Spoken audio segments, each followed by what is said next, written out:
자, 오늘은 이제 저희가 지난 2장과 3장에 그 사도 요한이 소아시아 지역에 있는 7개의 교회를 향해서 들려줬던 말씀들 저희가 이렇게 쭉 나누고, 오늘 이제 4장의 말씀으로 저희가 함께 들어가서 말씀을 나누려고 합니다. 좀 복습을 좀 하고 넘어가죠. 우리가 요한계시록이라고 이야기하면 이 요한계시록은 그 세 가지 정도의 성격이 있다 그랬죠. 우선 이것은 감추어져 있던 것을 이렇게 보여준다라는 의미에서 이게 뭐예요?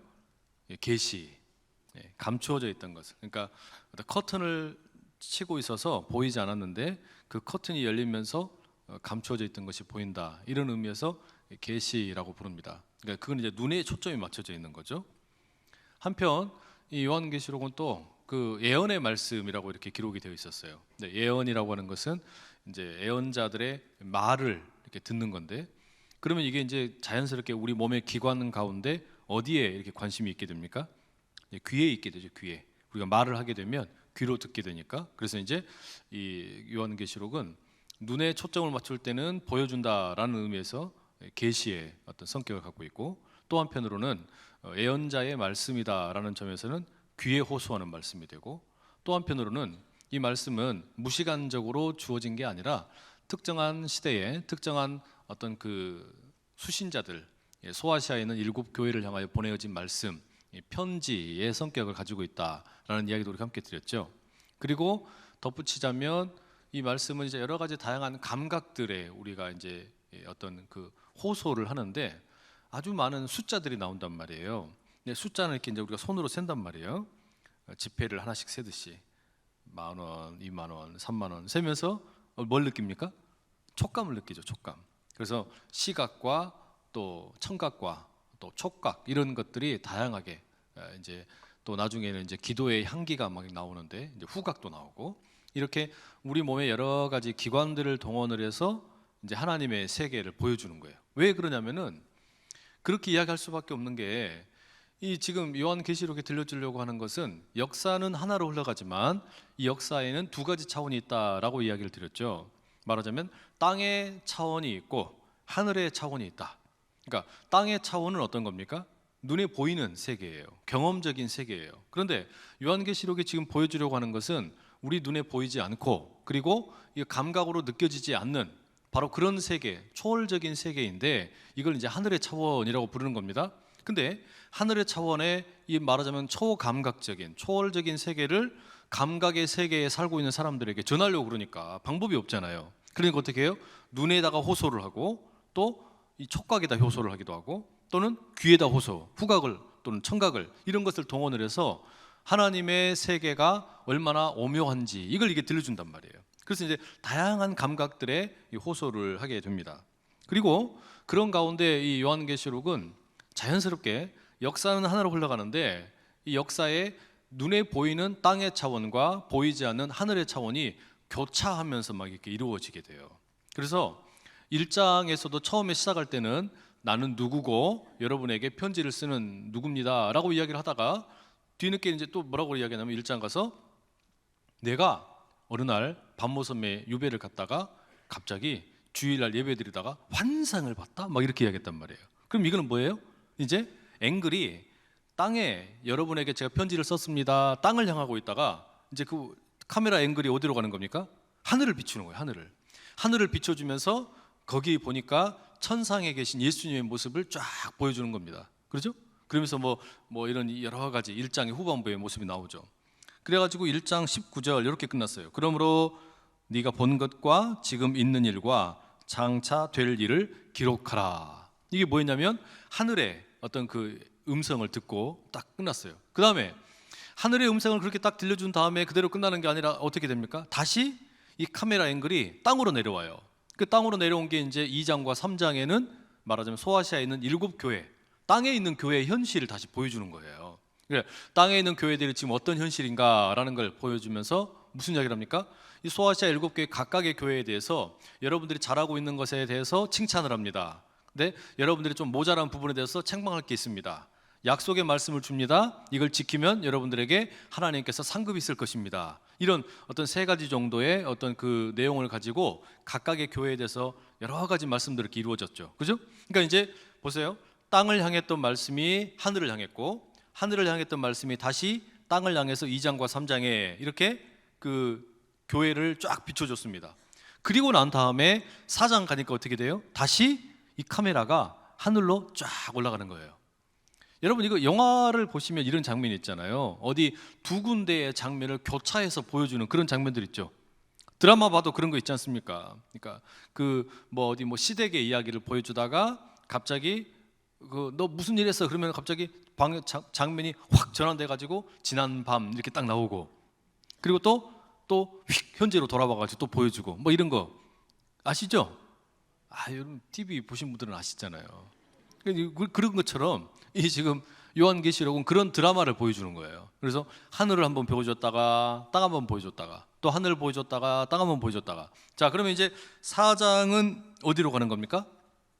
땅이에요? 하늘이에요? 하늘로 가는 거예요. 자, 그래서 4장 1절 함께 같이 한번 읽어보실게요. 1절 시작. 이 일 후에 내가 보니 하늘에 열린 문이 있는데 내가 들은 바 처음에 내게 말하던 나팔 소리 같은 그 음성이 이르되 이리로 올라오라. 이후에 마땅히 일어날 일들을 내가 네게 보이리라 하시더라. 자, 이제 그러니까 이 땅에 있는 교회들의 지금 현실이 어때요? 보기 좋습니까? 어렵습니까? 아주 어려워요. 교회들이 보니까 로마 황제를 믿지 않으면 막 핍박을 당하고 어려움을 많이 겪는데, 그런 현실들을 보여주면서 참 아주 뭐라 그럴까요? 이렇게 이 용기도 주었다가 또 경고도 했다가 이런 말씀들, 땅의 이야기를 쫙 보여주고 거기에 파묻혀서 끝나는 게 아니에요. 성도는 이 땅의 말하자면 일을 하면서 열심히 살고 가정도 돌보고 또 사업장도 돌보고 가서 집안일도 하고 설거지도 하고 뭐 이런 일들 많이 하잖아요. 그런데 우리는 그 일에 파묻혀 사는 사람들이 아니고, 그렇게 여러 가지 일들 많이 하다가 하나님이 부르시면 뭐 하는 거예요? 하나님이 부르시면 이 4장 1절의 말씀처럼 하늘문이 열리는 걸 봐야 돼. 하늘문이 열리는 거를. 우리는 땅에 우리에게 허락된 일들을 열심히 감당을 하면서 자녀도 키우고 또 일터에서 일도 하고 사업장에서 일도 하고 뭐 우리에게 허락된 일들 여러 가지 많은 거 합니다. 그러다가 하나님이 부른단 말이에요. 4장 1절 뭐라 그래요? 이 일 후에 내가 보니 뭘 봤어요? 하늘 열린 문을 본 거예요. 하늘에 열린 문. 하늘에 열린 문을 본 거예요. 여러분, 이 땅에서 사시면서 여러 가지 일들 많이 하시는데, 그러다가 우리 주님이 딱 부르시는 날에는 하늘에 열린 문을 보실 수 있기를 축복합니다. 이게 보여야 돼요. 우리가 하늘에 열린 문이 있다라는 거, 말하자면 땅의 역사가 전부가 아니고 하늘에 감추어진 역사가 있다라는 거, 감추어진 세계가 있다라는 거, 이것을 늘 우리가 염두에 두고 살 수 있기를 축복합니다. 그래서 7교회 현실을 다 보여준 후에 이제 하늘에 열린 문이 있는 걸 딱 보게 된 거예요. 그러니까 와, 저렇게 하늘에 열린 문이 있네, 이걸 이렇게 봤는데, 그랬더니 음성이 들리는 겁니다. 나팔 소리 같은 음성이 들려서 뭐라 그래요? 이리로 올라올래? 이리 올라와라, 이렇게 부르는 거예요. 예수님의 음성이에요. 여러분, 이게 예배입니다. 그래서 이 요한계시록의 전체 주제 가운데 하나가 뭐냐면 예배예요. 예배에 대한 이야기예요. 예배에 대한 이야기가 쫙 펼쳐지는데, 지금 이 4장은 이 하늘의 예배를 보여주는 거예요. 하늘의 예배. 하늘의 예배가 얼마나 영화로운지. 그러니까 보세요. 땅에 지금 여러분 막 나 죽겠네, 못 살겠네, 힘들어 죽겠네 막 이렇게 하면서 막 그 로마 황제를 우상 숭배를 해야 되냐, 로마 황제를 내가 믿어야 되냐, 이제 예수님 믿지 말아야 되겠다, 이렇게 하면서 사람들의 고민이 엄청나게 많잖아요. 그죠? 또 우리로 이야기하자면 이런 거예요. 이거 나 돈 없어서 죽겠네, 돌아버리겠네 막 이러고 있는데, 아파 죽겠네 막 이러면서 병들어 있고, 또 자녀들 때문에 속상해 죽겠고 막 이래가지고 그냥 답답한 마음들이 막 우리 마음에 있는데, 그러면 여러분, 우리가 생각할 때는 뭐가 지금 효과가 빠른 겁니까? 이럴 때 빠른 것은, 내가 하나님 돈 때문에 내가 돌아버리겠어요. 돈 때문에 돌아버리겠어요. 그러면 돈이라도 주세요. 그러면 응답이 뭐가 제일 빠른 겁니까? 돈 주는 게 제일 빠르잖아요. 자식 때문에 막 힘들어 죽겠어요. 자식이 좀 뭐가 좀 잘 되게 좀 해주세요. 이놈의 자식이 말이 안 된다고. 이렇게 그러면 자녀가 잘 되게 해주면 감사하잖아요. 안 그래요? 우리는 늘 그것 때문에 고민하잖아요. 근데 하늘에 열린 문이 쫙 열리고 나서 보여주는 게 뭐라고요? 예배를 보여준다니까요. 하늘에 열린 문이 쫙 열리는데 거기서 뭘 보여주냐면 예배를 보여줘요. 예배를. 이게 무슨 이야기일까요? 성도가 살아가는 힘을 어디에서 얻는지 보여주는 겁니다. 우리가 살아가는 역사, 가만히 이렇게 펼쳐진 걸 봐보세요. 지금까지 이 땅에 살고 있는 사람들 중에 힘들지 않게 산 사람은 아무도 없지 않습니까? 그죠? 아무도 문제없이 살다 간 인생은 없어요. 태어나자마자 죽은 애기들 빼고는 아무도 문제없이 살다 간 인생이 없어요. 그런데 지금 그렇게 여러 가지 우리는 문제를 끌어안고, 때로는 질병의 문제로, 경제적인 문제로, 또는 관계의 문제로 막 그냥 맨날 얻어 터지면서 사는 게 우리 일상인 것 같은데, 이거를 이겨내는 것을 하나님 제발 좀 나 좀 도와주세요, 도와주세요 하소연하는데, 하나님은 내가 도와줄게 이것부터 하시는 게 아니란 이야기예요. 뭐부터 보여주세요? 예배를 보여주세요. 예배를. 이 하늘의 예배를 보여줍니다. 그게 이 4장의 이야기예요. 그래서 우리가 이 4장에서 우리 예배가 어때야 되는가, 우리 예배가 어떤 것인가, 이걸 우리가 보게 돼요. 자, 그래서 마땅히 일어날 일을 내가 보여주겠다 이렇게 이야기하고 나서 2절 넘어가 보세요. 2절. 자, 2절 읽어봅니다. 시작. 내가 곧 성령에 감동되었더니 보라, 하늘에 보좌를 베풀었고 그 보좌 위에 앉으신 이가 있는데, 자, 하늘에 올라갔어요. 하늘에 올라갔더니 제일 먼저 보이는 게 지금 뭡니까? 제일 먼저 보이는 게, 방금 읽으셨잖아요. 모르면 빨리 책을 보세요. 성경책에 저를 보지 마시고 성경책에 뭐라고 되어 있어요? 보좌가 있어요. 보좌. 여러분, 보좌라는 게 뭡니까? 임금이 앉는 의자죠. 임금의 주권을 상징하는 거예요. 이게 무슨 이야기냐면, 이제 하늘의 예배가 어떤 것인지, 하늘 예배를 이렇게 쫙 보여주는데, 이 하늘의 세계를 보여줄 때 제일 먼저 보여주는 게 뭐냐면 보좌를 보여줍니다. 이게 무슨 의미일까요? 땅에서 살 때는요, 땅에서 살 때는 그 보좌에 앉아 있는 놈이 누구였어요? 로마 황제가 지가 그 보좌에 앉아가지고 사람들 지배하고 다스리고 왕 노릇하고 이렇게 살지 않았습니까? 그것 때문에 힘들었단 말이에요. 또 우리가 이 땅에 이렇게 문제에 살고 있을 때는 돈이 그 보좌에 앉아가지고 돈 때문에 힘들다라고 이야기하고 살 때가 많았고, 때로는 내 건강에 대한 염려가 그 보좌에 앉아가지고 나를 막 흔들어 제끼고, 내가 그 보좌에 앉아가지고 이렇게 살고 있었는데 하늘 문이 열린 거 그거 보고서 그 위에 쫙 올라가가지고 제일 먼저 보게 되는 게 뭐라고요? 보좌를 보여주는 거예요. 왜 이걸 보여줍니까? 너 지금 그 보좌 위에 뭐가 있냐라고 묻는 거예요. 네가 살고 있는 그 땅의 보좌 위에는 도대체 뭐가 있었냐 묻는 거예요. 넌 그 땅 위에 도대체 무엇이 왕노릇하고 있었냐라고 묻는 겁니다. 그러면서 뭘 보여줍니까? 보좌 위에 앉은 분이 계신다라는 걸 보여주는 거예요. 보좌 위에 앉으신 분, 그 진짜 왕이 누구신지를 보여주는 거예요. 이게 여러분 예배예요. 예배라는 것은 우리가 예배를 드릴 때마다 경험하고 확인하는 건 뭐냐면, 내가 세상에 살면서 하나님 이상하게 자꾸 내가 왕노릇 하려고 그랬어요. 하나님 자꾸 저 돈이 왕노릇 하려고 그래요. 하나님 제가 자꾸 다른 것이 왕노릇 하려고 그래요. 그런데 예배 자리에 왔을 때 우리가 맨 먼저 봐야 될 건 뭐냐? 다른 거 보면 안 돼요. 사람을 볼 필요도 없고, 뭐 조직을 볼 필요도 없고, 직분을 볼 필요도 없고, 누구 뭐 얼굴이 어떻게 생겼는지 볼 필요도 없고, 뭘 봐야 되냐면 예배 자리에 왔을 때 우리가 봐야 되는 건 하나님의 보좌를 보는 거예요. 하나님의 주권을 보는 거예요. 하나님이 다스리고 계시는구나. 이 땅의 역사에서는 다른 것이 왕노릇하는 것처럼 보였지만, 그러나 실상은 감추어진 진정한 왕은 누구시라는 겁니까? 하나님이시라는 거예요. 지금 이 사도 요한이 그걸 보여준 겁니다. 그걸 보는 거예요. 자, 그 보좌에 앉으신 이가 있어요. 앉으신 이가. 시편 11편 4절에도 이런 말씀이 있습니다.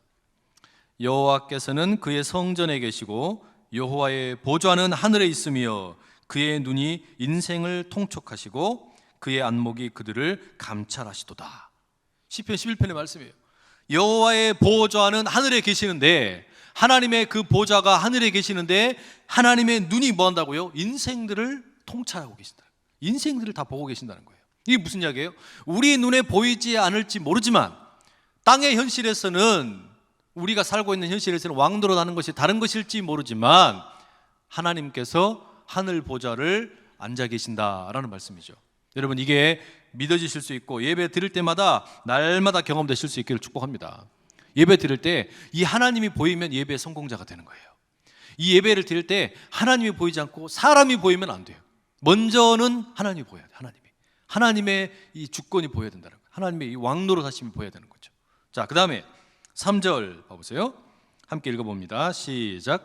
앉으신 이의 모양이 벽옥과 홍보석 같고 또 무지개가 있어 보좌에 둘렸는데 그 모양이 녹보석 같더라.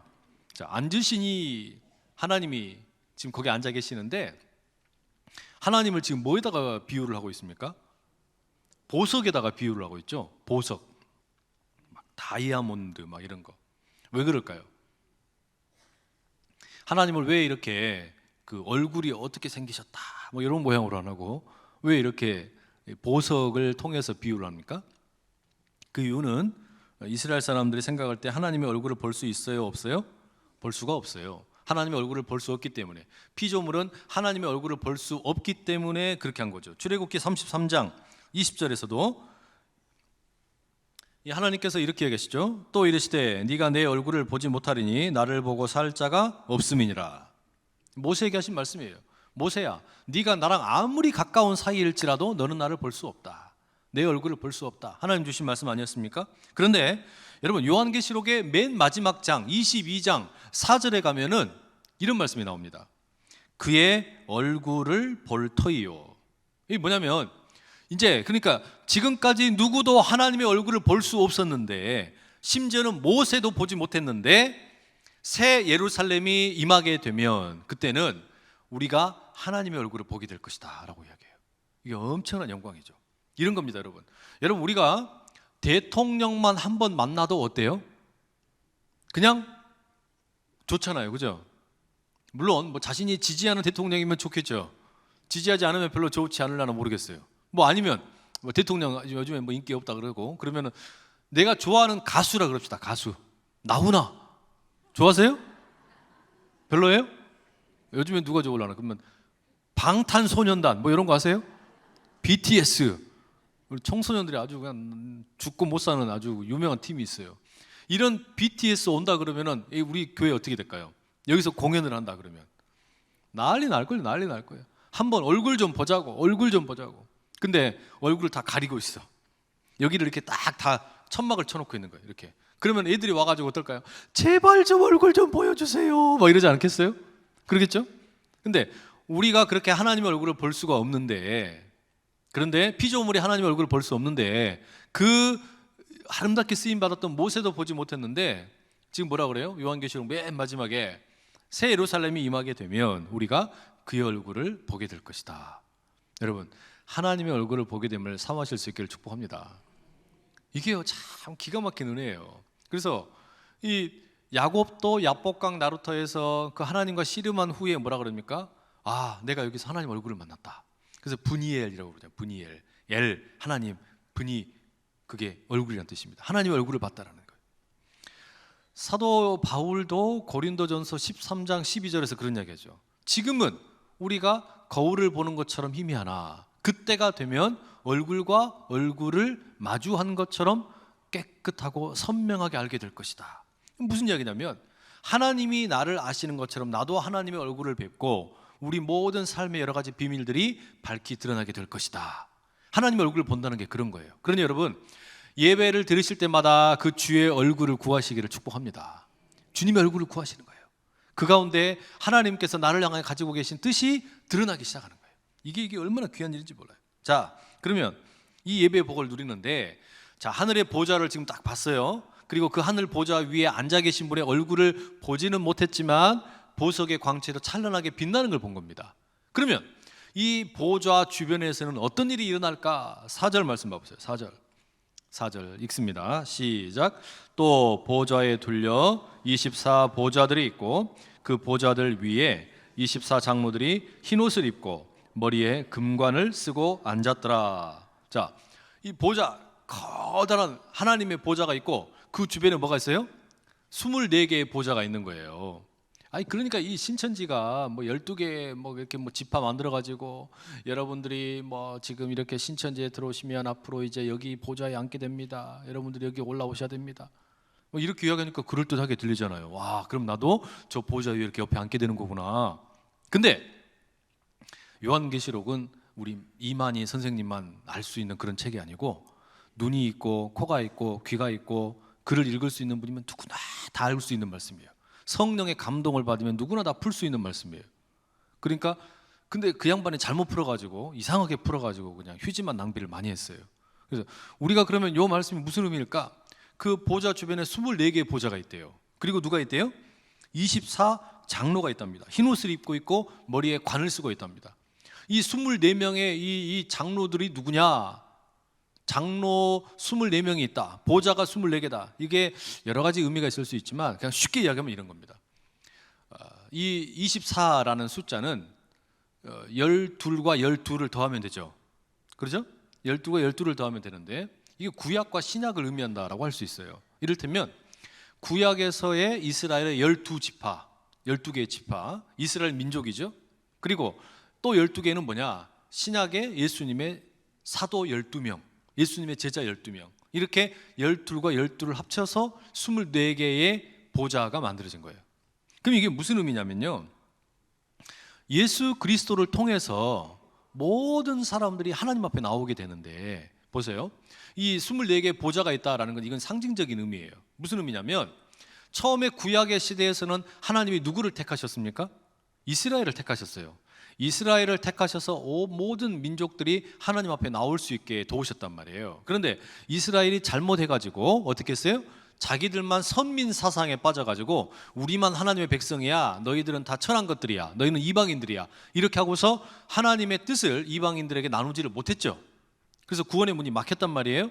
그래서 하나님께서는 그 이스라엘도 회복을 시키셔야 되고, 그러나 그 이스라엘이 이방에 하나님의 뜻을 전하지를 못하니까 예수님께서 오셔서 어떻게 합니까? 이스라엘에 실패했던 것을 완성을 하십니다. 그것을 상징적으로 보여주는 게 12제자죠. 이들이 나가서 어떻게 하는 거예요? 유대의 지경 아래 머물러 있는 말씀이 아니라 너희는 모든 족속으로 제자를 삼아 아버지와 아들과 성령의 이름으로 세례를 베풀고 모든 것을 가르쳐 지키게 하라, 이렇게 하셨잖아요. 그죠? 그래서 이제 12명의 제자는 이스라엘만이 아니라 예수님을 믿는 모든 자가 하나님의 보좌 앞에 나올 수 있다라는 걸 보여주는 거예요. 그러니까 지금 이 하나님의 보좌 앞에 옆에 24개의 보좌가 이렇게 둘러서 있다라는 것은 구약의 이스라엘과 신약의 12제자를 통한 모든 이방 민족이 예수님을 믿으면 하나님 앞에 나올 수 있다, 이걸 말하는 거예요. 이걸 이야기한단 말이에요. 그러니까 무슨 뭐 이만희 아저씨만 믿으면 뭐 안 되고 뭐 되고 뭐 그런 이야기가 아니고, 예수를 믿어야지 왜 이만희를 믿어요? 그죠? 어디 가가지고 그러니까 성경 공부하다가 자꾸 막 이선 헷가닥 하는 이야기 나오면은 그 선생님을 좀 꾸짖어 주세요. 우리 목사님이 그렇게 안 가르쳤다고. 우리가 교회 좀 오시라고. 예. 그래서 우리가 역파수꾼이 되실 수 있기를 축복합니다. 파수꾼을 만나거든 안다리로 확 후려가지고 좀 끌고 오세요. 예. 예. 좀 끌고 막 그냥 이 목에다가 줄을 매가지고 좀 끌고 오세요. 예. 하여튼 이상한 사람들이 하도 많아가지고. 하여튼 그래서 이 지금 마치 여러분 그 조선시대 무슨 우리 사극 같은 거 보면은 임금이 딱 입고 그다음에 옆에가 전하를 섬기는 그 이 막 신하들이 쫙 서 있잖아요. 그 도열하고 있잖아요. 그들도 임금도 모자를 쓰고 있고 왕관을 쓰고 있고 신하들도 나름 다 그 모자를 쓰고 있잖아요. 그죠? 그것처럼 그러니까 하나님의 보좌에 이 둘러서 있는 24명의 장로들에게도 각각의 어떤 그 왕관이 있어요. 어떤 그 면류관 같은 게 있는 겁니다. 자, 이렇게 이제 돼 있어요. 그 다음에 보좌 주변의 상황을 우리가 5절을 다시 한번 봐야 됩니다. 이제 5절 봐보세요. 함께 읽습니다. 시작. 보좌로부터 번개와 음성과 우레소리가 나고 보좌 옆에 켠 등불 7이 있으니 이는 하나님의 7 영이라. 자, 하나님의 보좌에서 지금 뭔가가 이제 나옵니다. 뭐가 나와요? 번개와 음성과 우레소리가 나온다. 여러분, 번개나 무슨 뭐 음성이나 우레소리, 이거 어디서 많이 봤죠? 구약 시대에 하나님께서 본인을 드러내실 때 번개로 나타나시기도 하시고 음성으로 나타나기도 하시고 우레소리로 나타나기도 하셨죠. 그러니까 구약 시대에 하나님의 현현이라 그럽니다. 이런 걸 가리켜서 하나님의 자신을 드러내실 때의 모습인데, 말하자면 이 보좌에는 누가 계신다는 이야기예요. 지금 하나님이 계신다는 거예요. 근데 지금 하나님이라는 이야기를 억지로 안 쓰고 있는 거예요. 이 사도 요한이 하나님을 억지로 이야기를 하지 않고 계속해서 하나님의 모습을 다른 걸 통해서 막 설명을 하고 있는 거죠. 그러니까 여기서 지금 하나님의 보좌에서 막 번개가 꽝 치고 막 음성이 들리고 우레소리 같은 게 막 들리는 거예요. 그리고 그 주위에 성령이 함께 계시는 거예요. 성령의 충만한 가운데 하나님의 현현이 가득한 곳이다, 이렇게 얘기되어 있죠.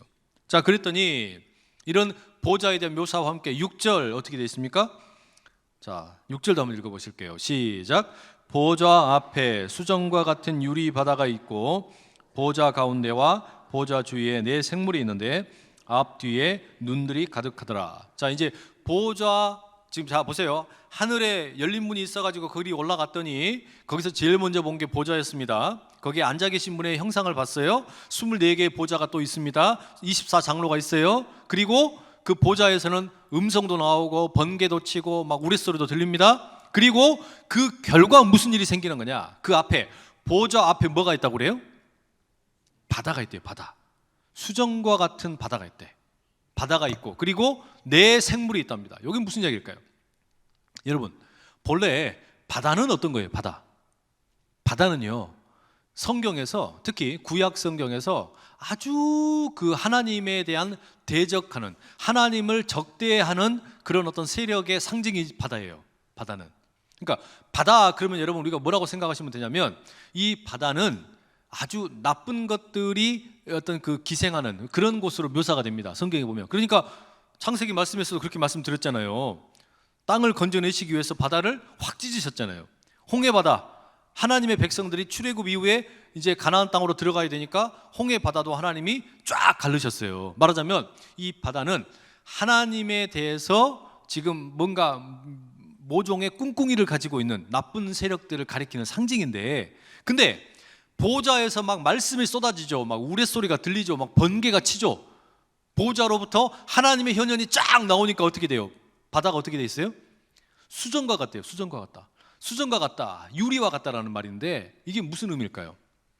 바다가 잔잔하다는 얘기예요. 잔잔하다. 나중에 보면 여러분 바다에서 막 짐승이 올라옵니다. 요한계시록에. 그러니까 바다에서 하나님을 대적하는 세력들이 올라와요. 막 로마의 황제 같은 걸 상징하는 이야기인데 그 나중에 이제 살펴볼 이야기고, 지금 하늘의 예배를 보니까 무슨 상황이에요? 이 보좌 위에서 막 말씀이 쏟아져 나오고 하나님의 현현이 드러나고 우레소리 나오고 번개 치니까 까불던 바다가 어떻게 된 거예요? 조용한 거예요. 여러분, 그러니까 무슨 뭐 저기 어디 뭐 동남아시아 이런 데 바다, 태평양 이런 데 바다 보면은 바다가 그냥 막 속이 훤히 보일 정도로 막 깨끗해요. 가본 적 없는데 막 그렇게 돼 있더라고요. 보니까 광고에 보면 그렇게 나오잖아요. 그죠? 아니 제주도만 가도 그렇게 돼 있지 않습니까? 근데 파도도 하나 못 치는 거예요. 이게 까불지를 못하는 거야. 왜요? 하나님의 말씀이 보좌에서 막 쏟아지니까 그 앞에서 까불 수가 있어요? 바다가 까불지를 못하는 거예요. 이게 무슨 이야기겠습니까? 이게 지금 땅에서 왕노릇하고 있는 로마 황제 또는 뭐 돈 또는 명예, 세상에서 하나님을 대적하려고 하는 것들, 이것들이 말하자면 지금 바다에서 기어 올라와 가지고 왕노릇하고 있었는데 하나님 말씀이 쏟아지는 보좌 앞에 딱 오니까 어떻게 돼버린 거예요? 깨갱하고 있는 거예요. 나중에는요, 새하늘과 새 땅이 만들어질 때는 바다는 다시 있지 않더라 이렇게 돼버려요. 이제 하나님께서 이 땅과 하늘을 새롭게 하시는데 그때 새하늘과 새 땅, 요게 신천지 아닙니까? 그죠? 하여튼 좋은 거는 다 가져가 버렸어요. 나쁜 것들이. 하여튼 신천지가 생겨날 때 새하늘과 새 땅에는 요한계시록 말씀에 21장에 보면은 바다는 다시 있지 않더라 이렇게 돼버린다니까요. 근데 지금 여하튼 지금 이 보좌에서 나오는 하나님의 현현 앞에서 바다는 꼼짝 못하는 거예요. 그냥 수정과 같이 맑은 상태로 길들여져 있는 거예요. 왈왈왈 까불다가 어떻게 된 거예요? 낑 하고 있는 거예요. 지금 그런 모습이라는 거예요. 자, 그리고 보좌 앞에는 또 뭐가 나와요? 6절, 7절에 보시면 보좌 주위에 뭐가 있습니까? 네 생물이 나옵니다. 네 생물. 네 생물이 있는데 이 네 생물이 앞뒤에 눈들이 가득하더라. 네 생물이 있는데 여러분 이건 그냥 우리가 편의상 쉽게 이야기하자면 천사라고 생각하시면 됩니다. 천사, 그러니까 천상의 존재예요. 천상의 존재인데 이들의 눈이 가득합니다. 눈이 많아요. 그러니까 막 온 몸에 막 눈이 가득한 거예요. 그래서 7절에 보시면 이 생김새가 뭐라고 되어 있냐? 첫째는 사자, 둘째는 송아지, 셋째는 얼굴이 사랑받고 넷째는 날아가는 독수리 같다. 이렇게 묘사가 되어 있습니다. 이 말씀은 에스겔 1장 10절에서 가지고 온 말씀이에요. 함께 읽어보세요. 자, 자막 보시고 시작. 그 얼굴들의 모양은 넷의 앞은 사람의 얼굴이요, 넷의 오른쪽은 사자의 얼굴이요, 넷의 왼쪽은 소의 얼굴이요, 넷의 뒤는 독수리의 얼굴이니. 자, 그러니까 이 지금 천사의 모습을 보여주고 있는 건데, 이 천사들이 눈이 가득합니다. 왜 이렇게 눈이 가득하냐? 말하자면 하나님의 보좌 옆에 앉아가지고 있는 이 천사들이 세상을 감찰하는 겁니다. 세상을 보는 거예요. 아이고, 우리 성도님 잘 사시는가 보자, 이렇게 보고 있는 거예요. 보고 있는 거예요, 이렇게 그 눈으로. 근데 여기 묘사되어 있는 이 생물들, 그러니까 천사들의 모습이 네 가지죠. 뭐라고 되어 있었어요? 사자, 송아지, 사람, 독수리, 이렇게 네 가지예요.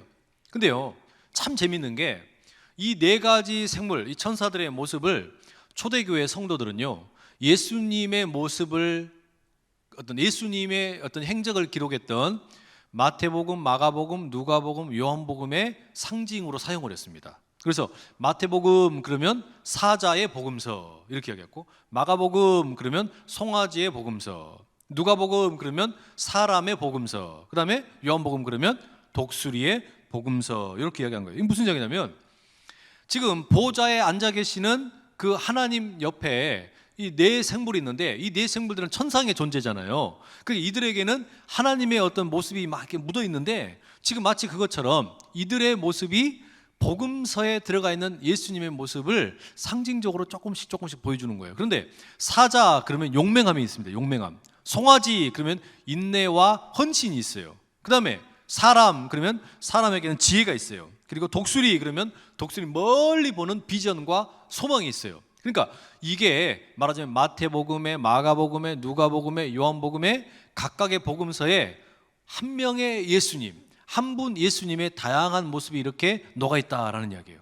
마태복음의 예수님은 말하자면 사자의 용맹함으로 나오고, 마가복음의 예수님은 송아지처럼 어떤 그 헌신과 희생하는 모습으로 나오고, 누가복음의 예수님은 사람의 지혜자, 지혜가 가득한 분으로 나오고, 또 인정이 많은 분으로 나오고, 요한복음의 예수님은 비전이 있는 분, 멀리 내다보는 분. 그러니까 예수님이 요한복음에 어떻게 돼 있어요? 태초에 말씀이 계시니라부터 시작하잖아요. 그죠? 이게 말하자면 복음서 4개를 어떤 묘사하는 것으로 이렇게 나온다라는 말입니다. 자, 그건 이제 참고로 생각하시면 되고, 그러면 그 다음에 이 네 생물이 뭐하냐? 8절 봐보세요. 8절 하반절에 이런 말이 적혀 있습니다. 그들이 밤낮 쉬지 않고 이르기를 거룩하다 거룩하다 거룩하다 주 하나님 곧 전능하신 이여 전에도 계셨고 이제도 계시고 장차 오실 이시라 하고, 뭐 하는 거예요? 예배 드리는 거예요. 예배. 하나님의 보좌 주변에 모여 있는 이 24장로들, 그 보좌가 있었죠. 그리고 그 보좌 앞에서 하나님의 우레소리 앞에서 바다는 까불지도 못하고 잠잠하고, 네 생물이 있는데 이 네 생물이 뭐냐? 거기서 거룩 거룩 거룩하다 이렇게 하는 거예요. 이사야에서 보면 천사들이 그렇게 창화하면서 서로 창화하며 이르되 거룩하다 거룩하다 했던 것처럼, 그 스랍들의 그 노래에 있었지 않습니까? 예? 마치 그것처럼. 그러니까 여러분, 이 천상의 예배는 이 하늘의 보좌를 딱 보여주면서 이 보좌에 앉으시는 이 하나님을 향하여 뭐 하는 겁니까? 거룩하신 분이요 거룩하신 분이요 거룩하신 분이요 이렇게 찬송하는 거예요. 여러분, 이 어떤 그 찬트, 이런 그레고레 찬트 이런 게 초대교회, 중세교회를 지나면서 특히 동방정교회, 동방교회, 서방교회, 우리는 서방교회 전통이 있어요. 서방교회, 로마 카톨릭, 그리고 개신교 전통으로 오는 교회, 이렇게 흐름에 우리는 이런 찬트가 없는데 동방교회는 찬트가 많이 발달되어 있습니다. 그래서 이분들 뭐 찬트를 이렇게 들어보면은 그런 어떤 이런 단순한 찬양이에요. 예수 기도, 지저스 프레이어라고 그래요. 예수님을 향한 기도, 예수님의 이름을 부르는 거예요. 그래서 찬트가 나와요. 막 이렇게 막 거룩하다, 상투스라고 그러죠. 거룩하다. 어떻게 흉내도 어떻게 낼지도 모르겠네. 하여튼 그런 이런 찬송 소리들만 가득한 그런 예배, 이런 예배가 아주 가득한 거예요. 지금 보좌에 앉아 계신 하나님을 향하여 그런 찬송을 누가 올려드리는 거예요? 천사들이 그 주변에서 찬송을 막 올려드리는 겁니다. 여러분, 9절에도 봐보세요. 9절에도 이렇게 되어 있죠. 함께 읽어보시죠. 9절 시작. 그 생물들이 보좌에 앉으사 세세토록 살아계시는 이에게 영광과 존귀와 감사를 돌릴 때에, 지금 생물들, 이 네 생물들이 보좌에 앉으신 분에게 계속해서 뭐 하는 거예요? 예배를 드리는 거예요. 예배를. 그러니까 거룩하다 거룩하다, 이거를 그러니까 그레고리 찬트로 하면 이렇게 하고, 아마 요즘 그 청소년들이 좋아하는 걸로 하자면 아마 랩으로 했을지도 모르겠어요. 거룩하다 거룩하다 거룩하다 할렐루야 거룩하다 거룩하다 막 이렇게 했을지도 모르겠어요. 그러니까 막 그런 식으로도 했을지도 모르겠어요. 그러니까 이렇게 그냥 이 네 생물이 하나님을 향해서 막 찬송을 올려드리는 겁니다. 근데 그 내용이 뭐냐면 보세요. 세세토록 살아계시는 이에게, 세세토록 살아계신다라는 말이 무슨 말입니까? 영원히 계신다는 이야기죠. 그리고 그분에게 영광과 존귀와 감사를 돌립니다. 영광과 존귀와 감사를 돌립니다. 이건 여러분 아주 의도적인 표현입니다. 왜냐하면은 영광과 감사와 존귀 이거에 누구에게 사용되었던 거냐면은 그 땅에서 로마의 황제에게 로마 황제 예배 드릴 때 불렀던 거예요. 그러니까 뭐 이런 거 있잖아요. 여러분 뭐 중국에서도 이런 게 많이 있었지 않습니까? 뭐 천상 천하 유아 독전 만세수를 하옵소서 뭐 이런 거 있잖아요. 이런 거 모르세요? 어디서 안 들어보셨어요? 중국 영화 보면 막 뭐 심벌즈 같은 거 막 챙챙챙챙챙 하면서 막 이런 거 막 그런 거 있잖아요. 그런 것처럼 임금에게 막 그렇게 이렇게 말도 안 되는, 임금 죽어요 안 죽어요? 죽어요. 죽을 존재예요. 유한한 존재인데 만세수를 하래요. 말도 안 되는 소리지. 곧 죽을 사람인데. 그죠?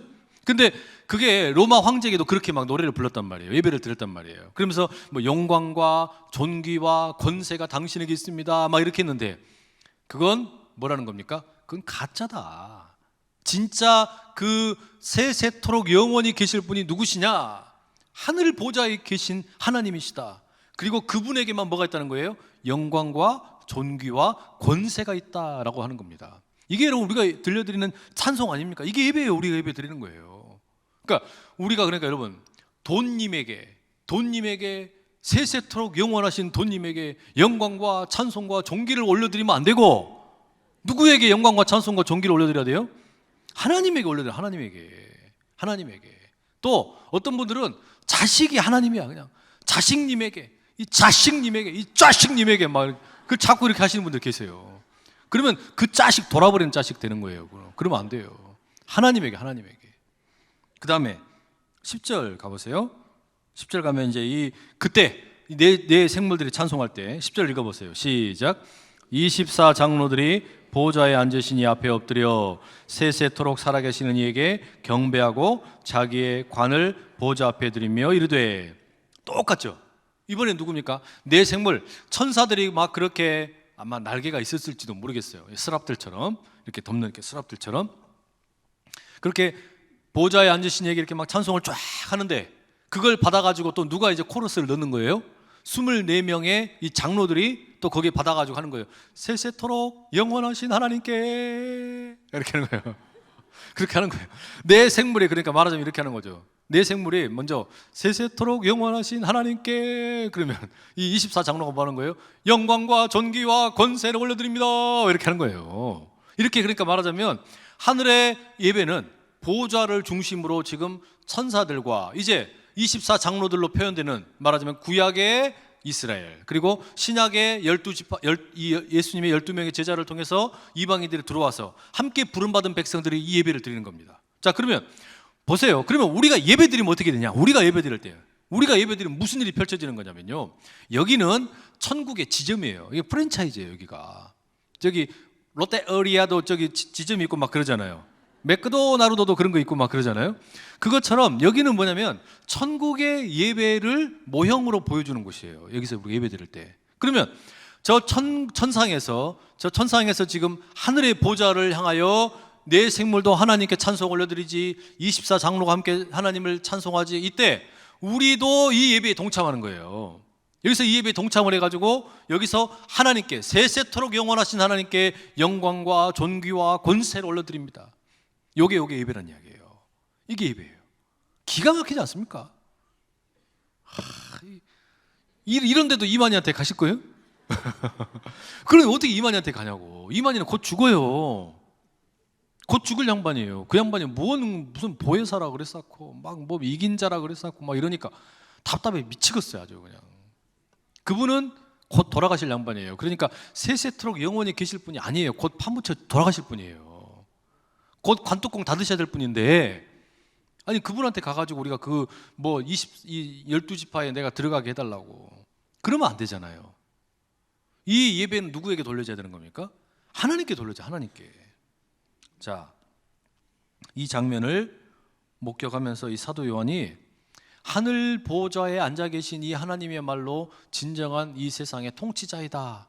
그리고 저 하나님에게만 세세토록 영원하신 저분에게만 우리가 영광과 찬송과 존귀를 올려드려야 된다. 이 이야기 지금 하는 거 아닙니까? 여러분, 우리가 이 예배가 회복될 수 있기를 축복합니다. 11절 마지막 봐보세요. 이제 마지막 이 24 장로들이 또 부르는 찬양입니다. 함께 읽어봅니다. 시작. 우리 주 하나님이여 영광과 존귀와 권능을 받으시는 것이 합당하오니 주께서 만물을 지으신지라. 만물이 주의 뜻대로 있었고 또 지으심을 받았나이다 하더라. 24 장로들은 결국은요, 이 땅에서 하나님으로부터 부름받은 모든 백성들을 상징하는 거죠. 하나님의 자녀들이에요. 하나님의 자녀들이 모여가지고 지금 하나님께 찬송을 올려드립니다. 세세토록 영원하신 하나님께 영광을 올려드리는데 뭐라 그러냐? 하나님이 만물을 지으셨습니다 그런 거예요. 하나님이 만물을 지으셨으면 나도 누가 지었어요? 하나님이 지으신 거예요. 그러니까 나를 지으신 하나님께 내가 찬송을 올려드립니다. 하나님이 나를 지으셨으니 마땅히 내 찬송을 받으십시오 라고 이야기하는 거예요. 만물을 지으신 하나님께, 그리고 이 만물이 주의 뜻대로 이루어지기를 원하나이다. 여러분, 이거 가만히 읽어보면 예수님의 기도가 떠올라요. 예수님의 기도가. 하늘에 계신 우리 아버지의 이름이 영화롭게 되기를 원하나이다. 그리고 아버지의 이름이 귀하게 되고 아버지의 그 뜻이 하늘에서 이루어진 것처럼 땅에서도 이루어지기를 원합니다. 이게 뭐예요? 예수님의 기도가 마치 지금 이 24 장로들이 부르는 찬송과 비슷한 겁니다. 뭐예요?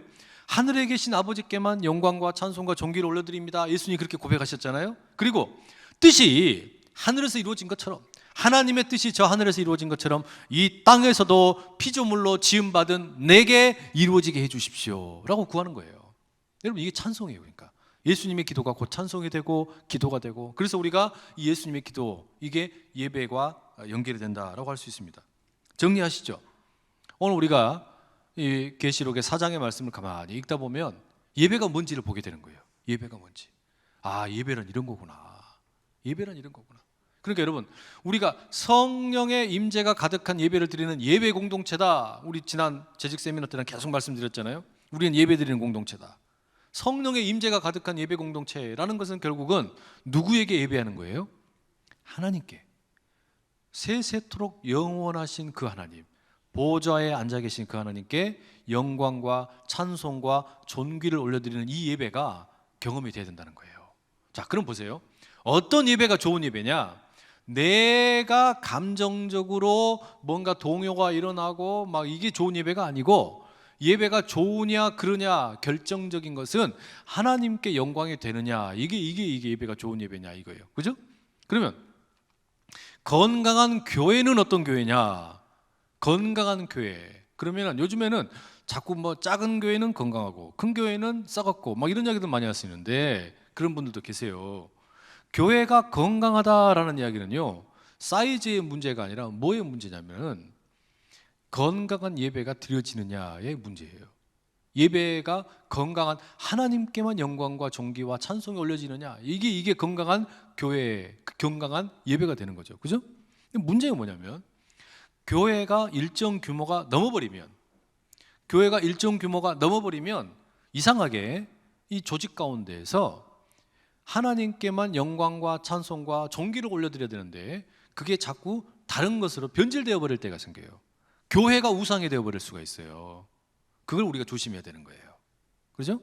또 어떤 사람이 하나님의 자리에 올라가 버리면 안 돼요. 우리의 숫자나 우리의 규모가 하나님의 자리에 올라가면 안 돼요. 건강한 교회는 건강한 예배로부터 시작하는 거예요. 하나님만이 보좌에 앉아 계신 분이시다. 하나님만이 세세토록 영원하신 분이시다. 그 하나님께만 우리가 영광과 존귀와 권세를 올려드린다. 이 예배의 마음이 살아있을 때 우리가 건강한 교회가 되고 건강한 성도가 되어 함께 하나님의 뜻을 드러내는 귀한 일들 감당하게 될 줄로 믿습니다. 기도하겠습니다. 사랑하는 아버지 하나님, 오늘도 이렇게 추운 날씨 가운데 하나님께 예배하기 위해서 나온 우리 모든 주의 백성들 기억하여 주시고 하늘 은총으로 충만하게 채워 주시옵소서. 간절히 구합니다. 주여, 우리가 드리는 예배, 매 시간 드리는 예배가 보좌에 앉아 계신 하나님께만, 세세토록 영원하신 그 주님께만 영광과 찬송과 존귀를 올려드리는 복된 예배 되게 하여 주시옵소서. 예수 그리스도의 이름으로 기도드립니다. 아멘.